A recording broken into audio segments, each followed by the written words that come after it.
All right. I think we're ready for hand number 6.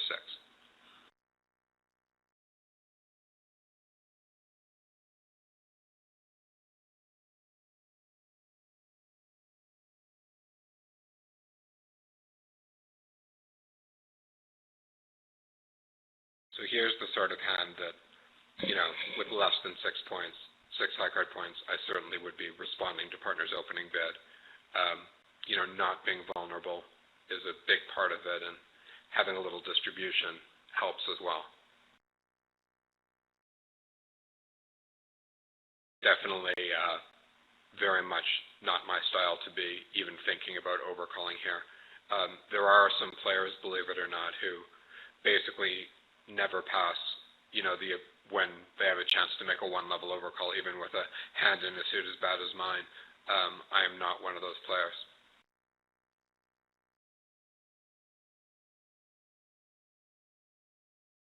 And I'm not saying that the style is bad, it's just not the way I learned to play bridge.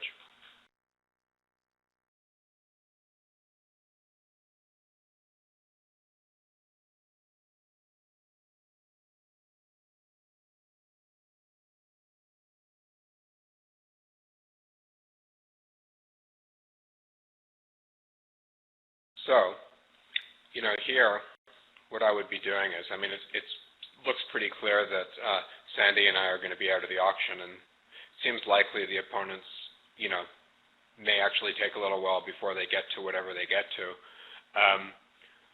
Once it becomes a little bit more clear whether they rate to be playing in a suit contract or no trump, I'm going to start thinking a little bit more about, my opening lead, so that should I end up being on opening lead, I will be prepared, hopefully, when the time comes that, I'm going to know what to do. Oh, now that was not expected. Very much not expected. When you have such a weak hand as I do, and your partner's a passed hand, for the opponents to be playing at the 1 level is quite unusual. Now, Sandy doesn't know that I have such a weak hand, so it may be the case that Sandy is going to think about bidding here.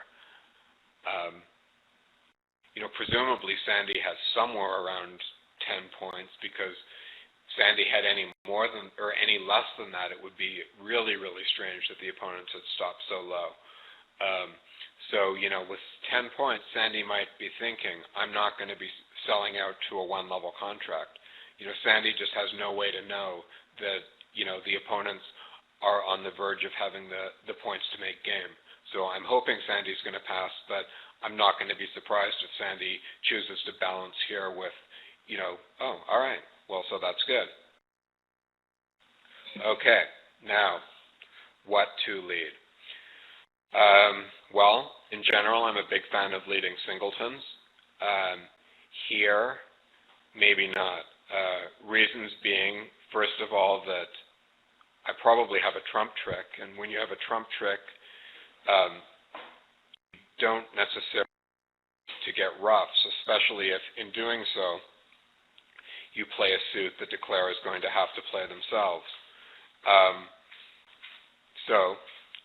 I wouldn't criticize the 10 of clubs lead too severely, but my instinct suggests that, it's pretty questionable. Now, that being said, it's not like there's any other suit that I'm dying to lead or anything. I don't want to lead a spade away from my king. I'm certainly not leading a trump away from my queen. So I think, despite the fact that Duffer bid diamonds, I'm probably just going to lead a diamond here, and hope that that doesn't blow any tricks. Let declarer do whatever work declarer has to do. It's probably not realistic to think we're going to beat this contract just because of what I said before. I have so few points, and my partner couldn't open the bidding, and the opponents are only at the 1 level. So, really what I'm trying to do is, hopefully we'll just be able to get whatever tricks we have coming to us, and I'll let declarer play the club suit themselves, and, go from there. So I'm hoping that a diamond won't, blow anything too seriously.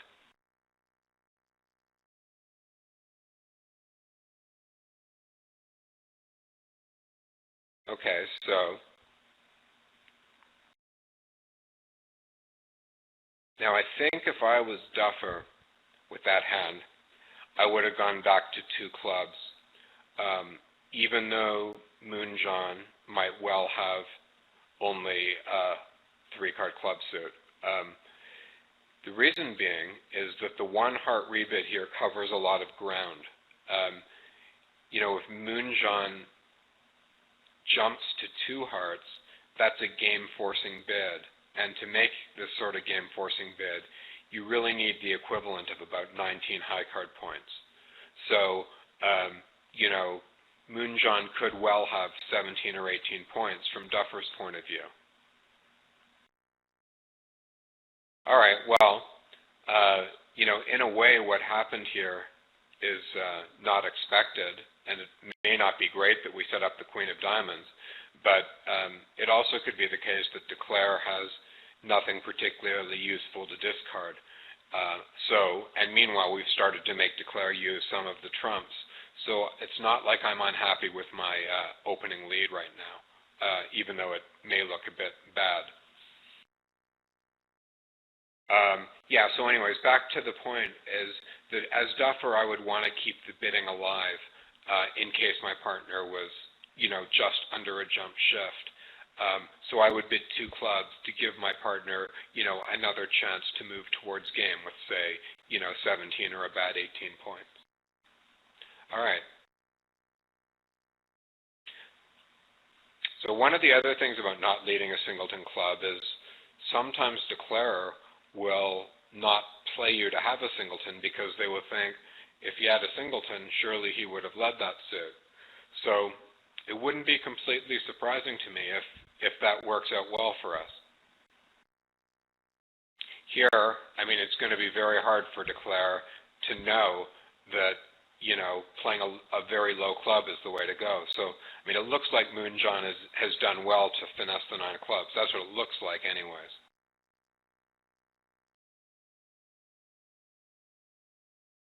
Okay, so now what to return? Now, if partner knew that I was getting a rough, the 4 of clubs might be one of those suit preference signals, asking for a low card. However, partner might not know what the count of the club suit is. I do happen to know here that Declare has at least 5 clubs.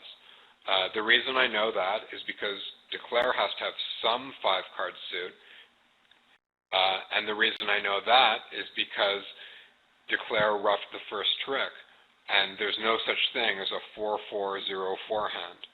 Okay, so once Declare shows up with a void in one suit, they must have at least 5 cards in some other suit, and that suit has to be clubs, because if Declare had a 5-card major, they would be opening the major instead of clubs.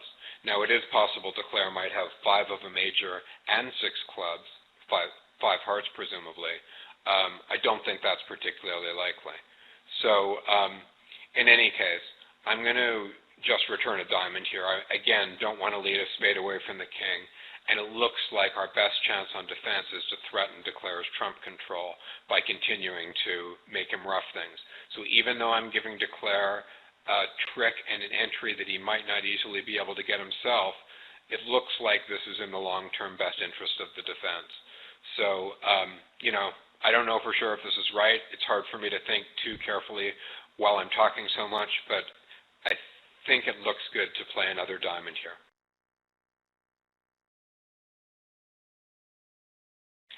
As for what diamond to play, I led my 4th best, and I'm certainly not going to continue with my 5th best. Partner already has a count in the diamonds, and I don't need to tell Declare how the diamonds are breaking.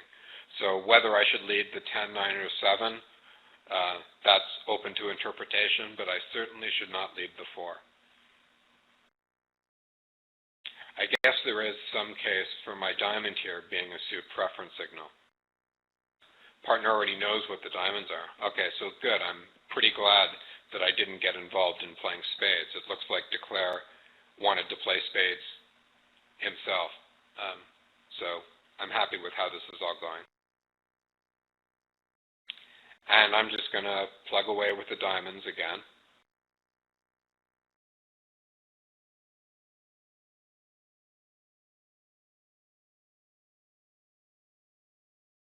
And I'm hoping that at some point Declare will start to have roughing with high trumps.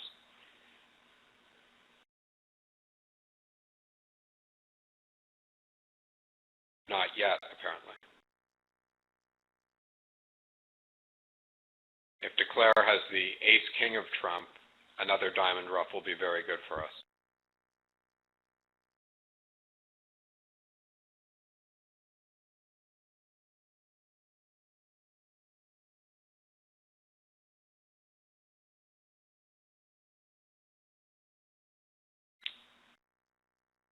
Another thing, too, is if Declare has the ace-king of trumps, the defense is, or the other side is pretty close to making 3-note trump, it looks like.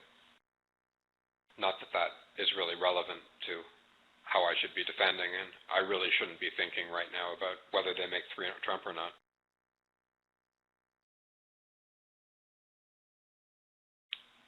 All right. Now, unfortunately, our side also doesn't have too many trumps left. So, it's not like I can really hope that we're going to beat 2 hearts.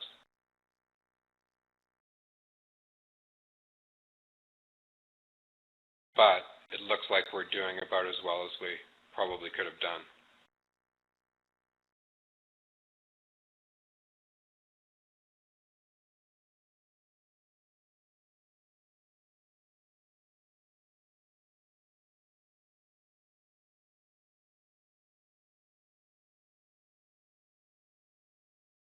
Yeah, so at least, partner is going to get another heart trick.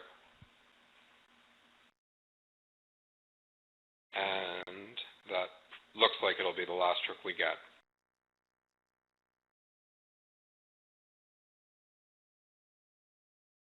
Because the clubs are all good.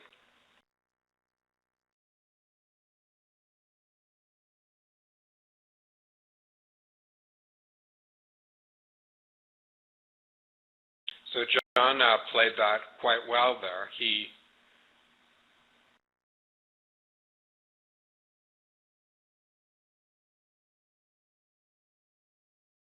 John did something that you often see as good technique on hands like this. He played on his side suit early in the hand, and that proved to be an important play.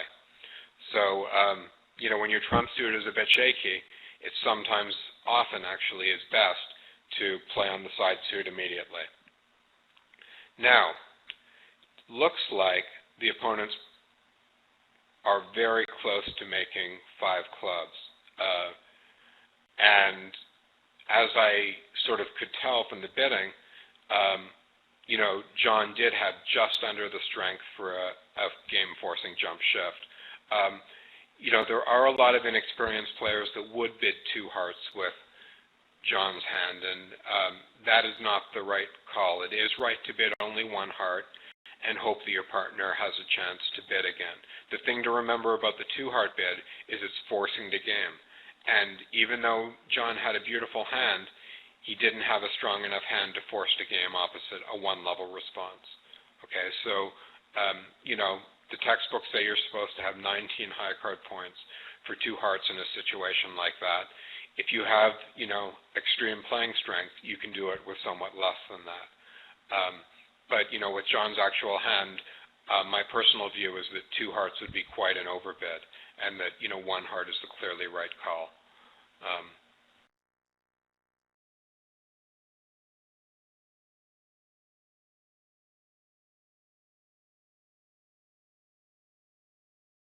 Now, whether or not 5 clubs makes, it's not completely clear, but it is, you can see, a pretty good contract.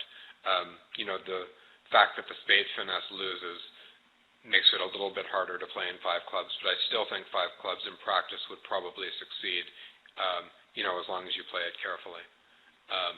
3-no trump might also make, but in no trump, there's 2 relevant finesses that are wrong for you, the spade finesse and the diamond finesse. So I think a diamond lead might well defeat 3-no trump. Okay, so if Duffer had bid something, Redbird is saying John could jump bid. Okay.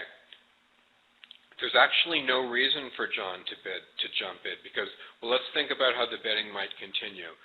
Suppose Duffer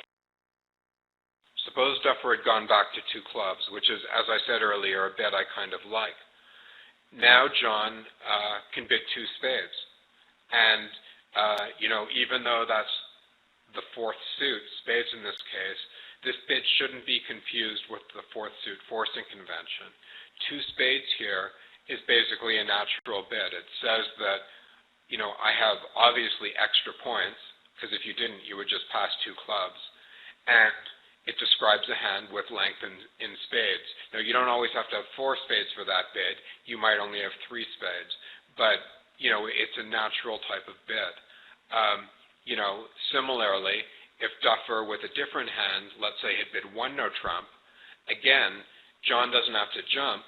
John can just bid 2 spades, again by inference showing a really strong hand with some spades, because there's nothing else that he could have that would make a bid like 2 spades make any sense. If he was weak, he would just pass 1 no trump, and if he was strong with different distribution than a hand with spade length, he would make a natural bid in some other suit. He would jump rebid his clubs, or with 6-5 and hearts and clubs, he would bid hearts again, or with diamond length, he would bid 2 diamonds or 3 diamonds.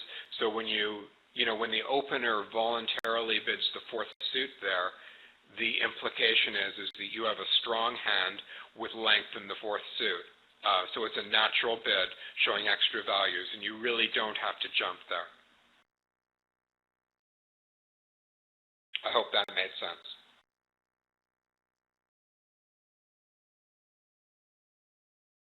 Okay, apparently it made sense. Good.